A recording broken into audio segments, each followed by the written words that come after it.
आज़ादी का अमृत महोत्सव ਨੂੰ ਸਮਰਪਿਤ ਆਜ਼ਾਦੀ का सफर तहत ਅਸੀਂ ਭਾਰਤ ਦੀ ਆਜ਼ਾਦੀ ਵਿੱਚ ਯੋਗਦਾਨ ਪਾਉਣ ਵਾਲੇ ਵੱਖ-ਵੱਖ ਮੰਨੇ ਪਰਮੰਨੇ ਅਤੇ ਗੁੰਮਨਾਮ ਆਜ਼ਾਦੀ ਸੰਗਰਾਮੀਆਂ ਦੇ ਜੀਵਨ ਦੇ ਪਹਿਲੂਆਂ ਤੋਂ ਤੁਹਾਨੂੰ ਜਾਣੂ ਕਰਵਾਉਂਦੇ ਹਾਂ। ਇਸ ਤੋਂ ਇਲਾਵਾ ਆਜ਼ਾਦੀ ਦੇ ਸੰਘਰਸ਼ ਨਾਲ ਜੁੜੀਆਂ ਹੋਰ ਗਤੀਵਿਧੀਆਂ ਬਾਰੇ ਵੀ ਦੱਸਦੇ ਹਾਂ। ਅੱਜ ਦੀ ਕੜੀ ਵਿੱਚ ਅਸੀਂ ਤੁਹਾਨੂੰ ਮਹਾਨ ਸੁਤੰਤਰਤਾ ਸੈਨਾਨੀ ਰਾਣੀ ਲక్ష్ਮੀ ਬਾਈ ਅਤੇ ਰਾਮ ਮਨੋਹਰ ਲੋਹੀਆ ਬਾਰੇ ਜਾਣਕਾਰੀ ਦੇ ਰਹੇ ਹਾਂ।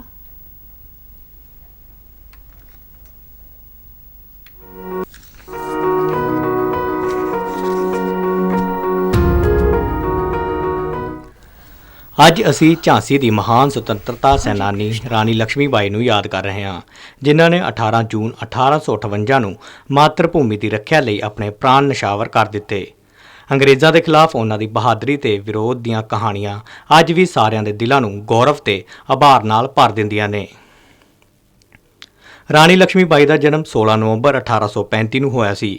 ਉਹਨਾਂ ਦਾ ਨਾਂ ਮਣੀਕਰਨਿਕਾ ਤਾਂਬੇ ਰੱਖਿਆ ਗਿਆ ਸੀ, ਪਰੰਤੂ ਉਹਨਾਂ ਦੇ ਮਾਤਾ-ਪਿਤਾ ਉਹਨਾਂ ਨੂੰ ਪਿਆਰ ਨਾਲ ਨੰਨੂ ਅਤੇ ਨਾਨਾ ਸਾਹਿਬ ਉਹਨਾਂ ਨੂੰ ਪੇਸ਼ਵਾ ਸ਼ਬੀਲੀ ਕਹਿ ਕੇ ਬੁਲਾਉਂਦੇ ਸਨ।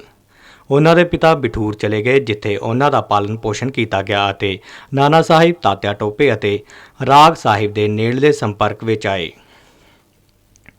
ਲక్ష్ਮੀ ਬਾਈ ਨੇ ਪਾਰੰਪਰਿਕ ਸਿੱਖਿਆ ਪ੍ਰਾਪਤ ਕੀਤੀ, ਘੋੜਸਵਾਰੀ ਅਤੇ ਛੋਟੇ ਹਥਿਆਰ ਚਲਾਉਣੇ ਸਿੱਖੇ। ਉਹ ਸੁੰਦਰ, ਬੁੱਧੀਮਾਨ, ਊਰਜਾਵਾਨ ਅਤੇ ਸਾਹਸੀ ਸਨ। ਉਹਨਾਂ ਦਾ ਵਿਆਹ ਝਾਂਸੀ ਦੇ ਮਹਾਰਾਜਾ ਗੰਗਾਧਰ ਰਾਓ ਨਾਲ 1842 ਵਿੱਚ ਹੋਇਆ ਸੀ। ਆਕਰਸ਼ਕ ਵਿਅਕਤੀਤਵ ਦੀ ਧਨੀ ਲక్ష్ਮੀ ਬਾਈ ਵਿੱਚ ਉੱਚ ਪ੍ਰਸ਼ਾਸਨਿਕ ਸਮਰੱਥਾ ਕੁੱਟ-ਕੁੱਟ ਕੇ ਭਰੀ ਸੀ। ਉਹਨਾਂ ਦੀ ਇਕਲੌਤੀ ਸੰਤਾਨ ਦੀ ਛੋਟੀ ਉਮਰ ਵਿੱਚ ਹੀ ਮੌਤ ਹੋ ਗਈ। 21 ਨਵੰਬਰ 1853 ਨੂੰ ਉਹਨਾਂ ਦੇ ਪਤੀ ਦਾ ਵੀ ਦੇਹਾਂਤ ਹੋ ਗਿਆ। ਬ੍ਰਿਟਿਸ਼ ਅਧਿਕਾਰੀਆਂ ਨੇ ਰਾਣੀ ਲక్ష్ਮੀ ਬਾਈ ਦੇ ਗੋਦ ਲਏ ਪੁੱਤਰ ਦਮੋਦਰ ਰਾਮ ਨੂੰ ਉੱਤਰਾਧਿਕਾਰੀ ਬਣਾਉਣ ਤੋਂ ਇਨਕਾਰ ਕਰ ਦਿੱਤਾ ਸੀ। 27 ਫਰਵਰੀ 1854 ਨੂੰ ਡਲਹੌਜ਼ੀ ਦੀ ਰਾਜ ਹੜੱਪਣ ਦੀ ਨੀਤੀ ਤਹਿਤ ਦੇ ਸਿਧਾਂਤ ਦੇ ਤਹਿਤ ਉਹਨਾਂ ਦੇ ਖੇਤਰ 'ਤੇ ਕਬਜ਼ਾ ਕਰ ਲਿਆ ਗਿਆ। ਅੰਗਰੇਜ਼ਾਂ 'ਤੇ ਰਾਣੀ ਲక్ష్ਮੀ ਬਾਈ ਦੀ ਅਪੀਲ ਦਾ ਕੋਈ ਅਸਰ ਨਹੀਂ ਹੋਇਆ। ਜਦ 1857 ਵਿੱਚ ਸੁਤੰਤਰਤਾ ਦਾ ਪਹਿਲਾ ਯੁੱਧ ਸ਼ੁਰੂ ਹੋਇਆ ਤਾਂ ਰਾਣੀ ਲక్ష్ਮੀ ਬਾਈ ਇਸ ਵਿੱਚ ਸ਼ਾਮਲ ਹੋ ਗਈ ਤੇ ਉਹਨਾਂ ਨੇ ਇਕੱਲਿਆਂ ਹੀ ਮੋਰਚਾ ਸੰਭਾਲਿਆ।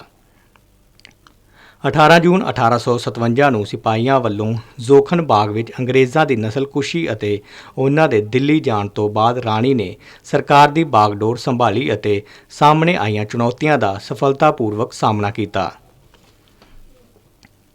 20 ਮਾਰਚ 1858 ਨੂੰ ਬ੍ਰਿਟਿਸ਼ ਜਨਰਲ ਹਿਊਜ਼ ਰੋਜ਼ ਦੇ ਹਮਲੇ ਦੌਰਾਨ ਉਹਨਾਂ ਨੇ 2 ਹਫ਼ਤੇ ਤੱਕ ਬਹਾਦਰੀ ਨਾਲ ਝਾਂਸੀ ਦੀ ਰੱਖਿਆ ਕੀਤੀ ਅਤੇ ਅੰਤ ਆਪਣੇ ਪੁੱਤਰ ਨਾਲ ਘੋੜੇ 'ਤੇ ਸਵਾਰ ਹੋ ਕੇ ਕਾਲਪੀ ਚਲੇ ਗਏ।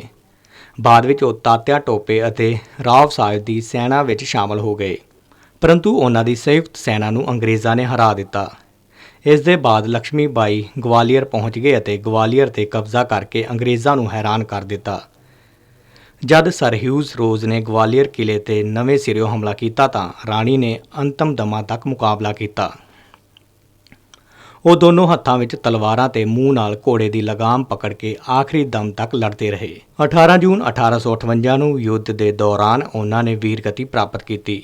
ਮਾਤਰ ਭੂਮੀ ਦੇ ਲਈ ਝਾਂਸੀ ਦੀ ਰਾਣੀ ਲక్ష్ਮੀ ਬਾਈ ਦੀ ਬਹਾਦਰੀ ਅਤੇ ਪ੍ਰੇਮ ਨੂੰ ਨਮਨ। 18 ਜੂਨ 1946 ਨੂੰ ਸੁਤੰਤਰਤਾ ਸੈਨਾਨੀ ਰਾਮ ਮਨੋਹਰ ਲੋਹੀਆ ਨੇ ਗੋਆ ਵਿੱਚ ਪੁਰਤਗਾਲੀਆਂ ਦੇ ਖਿਲਾਫ ਸੁਤੰਤਰਤਾ ਅੰਦੋਲਨ ਦੇ ਅੰਤਮ ਪੜਾਅ ਲਈ ਮਿਸਾਲ ਚਲਾਈ। ਉਹਨਾਂ ਨੇ ਮਡਗਾਂਵ ਵਿੱਚ ਜਨ ਸਭਾ ਆਯੋਜਿਤ ਕਰਨ ਦੀ ਆਗਿਆ ਨਾ ਦੇਣ 'ਤੇ ਸਰਕਾਰੀ ਹੁਕਮਾਂ ਦਾ ਖੁੱਲ੍ਹੇ ਤੌਰ 'ਤੇ ਉਲੰਘਣ ਕੀਤਾ ਅਤੇ ਜ਼ਿਲ੍ਹੇ ਦੇ ਪ੍ਰਸ਼ਾਸਕ ਕੈਪਟਨ ਹੋਦਰੂਨਾਤੋ ਮਿਰਾਂਡਾ ਨੂੰ ਫਟਕਾਰ ਲਗਾਈ। ਗੋਆ ਵਿੱਚ ਸਵਿਨਿਆ ਅਵਗਿਆ ਅੰਦੋਲਨ ਦੀ ਸ਼ੁਰੂਆਤ ਕਰਦੇ ਹੋਏ ਲੋਹੀਆ ਨੇ ਗੋਆ ਵਾਸੀਆਂ ਨੂੰ ਇੱਕ ਖੁੱਲ੍ਹਾ ਪੱਤਰ ਲਿਖਿਆ ਸੀ। ਉਹਨਾਂ ਨੇ ਸਪਸ਼ਟ ਕੀਤਾ ਕਿ ਅੰਦੋਲਨ ਦਾ ਉਦੇਸ਼ ਨਾਗਰਿਕ ਸੁਤੰਤਰਤਾ ਹਾਸਲ ਕਰਨਾ ਸੀ, ਪਰੰਤੂ ਜਿਨ੍ਹਾਂ ਤਰੀਕਾਂ ਦਾ ਪਾਲਣ ਕੀਤਾ ਜਾਣਾ ਸੀ ਉਹ ਜਨ ਜਾਗਰਣ ਦੀਆਂ ਸਨ। ਲੋਹੀਆ ਨੇ ਭਾਰਤੀਆਂ ਨੂੰ ਸੱਦਾ ਦਿੱਤਾ ਕਿ ਉਹ ਸੁਤੰਤਰਤਾ ਦੀ ਲੜਾਈ ਵਿੱਚ ਗੋਆ ਦੇ ਭਰਾਵਾਂ ਦੀ ਮਦਦ ਕਰਨ, ਪਰੰਤੂ ਪੁਰਤਗਾਲੀ ਸ਼ਾਸਕਾਂ ਨੇ ਸਮੇਂ ਦੇ ਇਸ਼ਾਰਿਆਂ ਨੂੰ ਸਮਝੇ ਬਿਨਾਂ ਸਵਿਨਿਆ ਅਵਗਿਆ ਅੰਦੋਲਨ ਨੂੰ ਮੂਵਮੈਂਟਾ ਦਾ ਰੋਆ ਕਿਹਾ, ਜਿਸ ਦਾ ਅਰਥ ਹੈ ਸੜਕ ਦੇ ਕਿਨਾਰੇ ਦਾ ਅੰਦੋਲਨ।